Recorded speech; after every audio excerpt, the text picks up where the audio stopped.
When you then go to the comparison between the Constitution and the Lisbon Treaty, the major content is the same. There are 68 new areas of qualified majority where you lose your veto. In the Lisbon Treaty, there are 68 in the Constitution. It's the same. 105 new competences in the old, 105 competences in the new. The legal obligations in the two texts are the same, and therefore the arguments for referendums the same as well. There's no difference.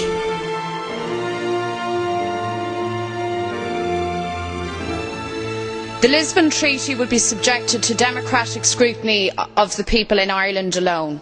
There is clearly a fear of referendums in other states, and I find myself asking why. Why so when we talk so much about democracy?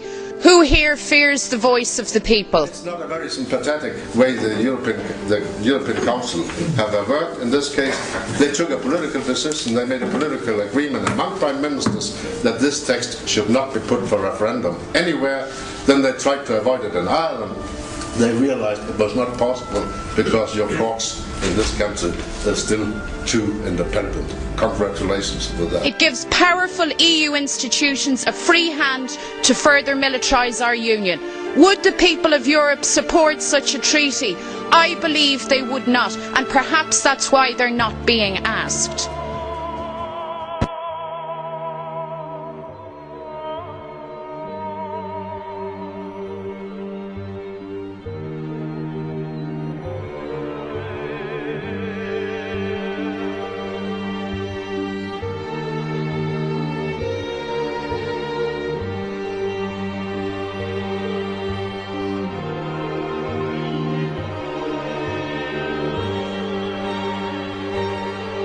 Änderungsantrag 32, namentliche Abstimmung. Die Abstimmung ist eröffnet.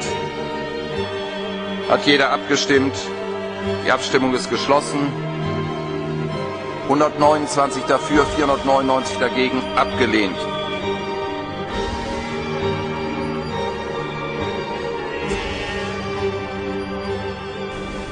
The most far-reaching treaty we are talking about.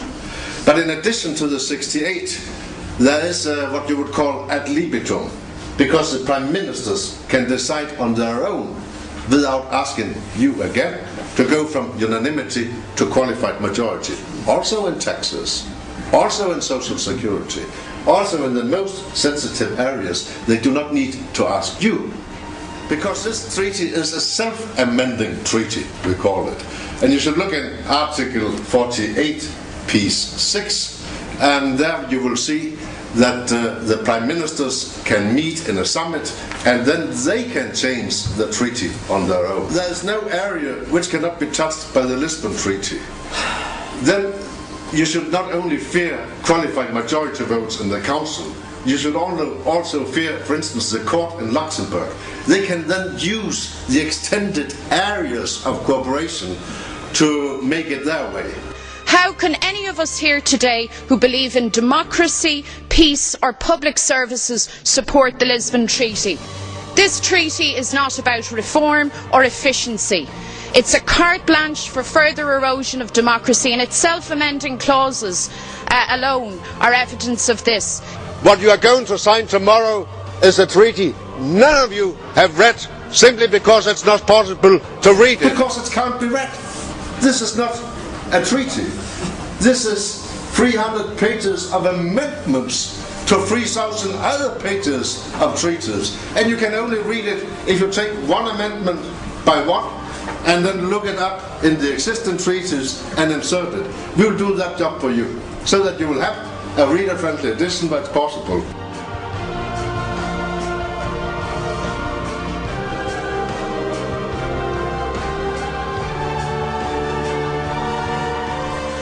Mr. President, as you are aware, there will be a referendum in Ireland on June 12th on the Lisbon Treaty.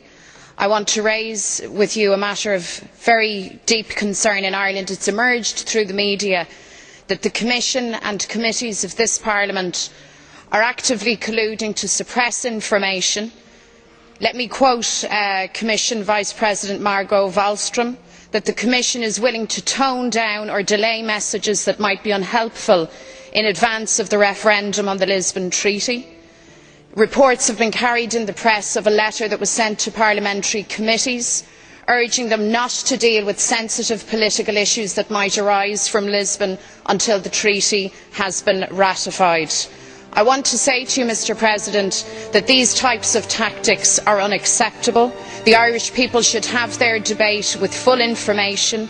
They deserve the full and unvarnished facts, whether it's in relation to corporation tax, whether it's in relation to the outworkings of the defence and security provisions of the treaty. At a minimum, I am sure you will agree, Mr. President, the people deserve the full facts. So I call on you today, Mr. President, to clarify publicly that committees will not delay or suppress debate on these sensitive matters, and I would equally urge the Commission to do likewise. And then in legislation, what is then really the core for us coming from smaller member states?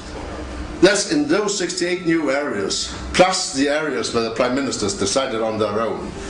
There, the system of double majority, qualified majority votes will appear. And this system is based on the following phases. First, the European Commission have a monopoly to propose a law. No one else. You have to be non-elected to be able to propose a law in the European Union. The core in the Lisbon Treaty, that's to move decisions away from the smaller member states to the bigger member states, but also from the voters to the civil servants. Because 85% of all laws in Brussels, 85%, they are decided by civil servants in 300 secret working groups in the Council, prepared by 3,000 other secret working groups in the Commission. As a Member of Parliament, I have no access to the documents. I have no access to what they are doing. And in this chamber we speak the language of peace. And yet Lisbon commits us to further increases in Union military spending and to the continuing support for the armaments industry in Europe. And why do we insist on emulating the United States? Do we really believe that creating its European equivalent will promote a peaceful world? I don't. You move decisions from the small to the big, and you move decisions in all member states from elected members of parliament to civil servants. We continue with the myth that the EU values public services and workers' rights when all of the evidence on the ground contradicts this. Ask the people of Vauxhall or the workers at Irish ferries about the EU commitment to the vindication of workers' rights. Democracy is how you can amend the laws. And the core in democracy, that's that you can go for elections, that you can have a new majority and then a new law. This core doesn't exist in the Lisbon Treaty. You can go for elections, but you cannot change the laws. The non-elected decide whether our democracy is good. And I would say to you, if this is a good system, why not insert it in Ireland? Here in the Dáil, 100 metres from here. Why not say to the Irish Parliament, the Irish Dáil, from now on you shall not make laws. From now on you propose amendments to the civil servants in the departments, in the ministries, and then the heads of departments meet in a secret room. If they say it's a bad decision the Parliament have done, then the Parliament is outlawed. This is how Europe works today. As an Irish woman, as a proud European, I want my country to have the freedom to take decisions in the best interests of our people. I want all member states, large and small, to equally enjoy that right. And the Lisbon Treaty, ladies and gentlemen, is a bad deal for Ireland, it's a bad deal for Europe, and it's a bad deal for the wider world.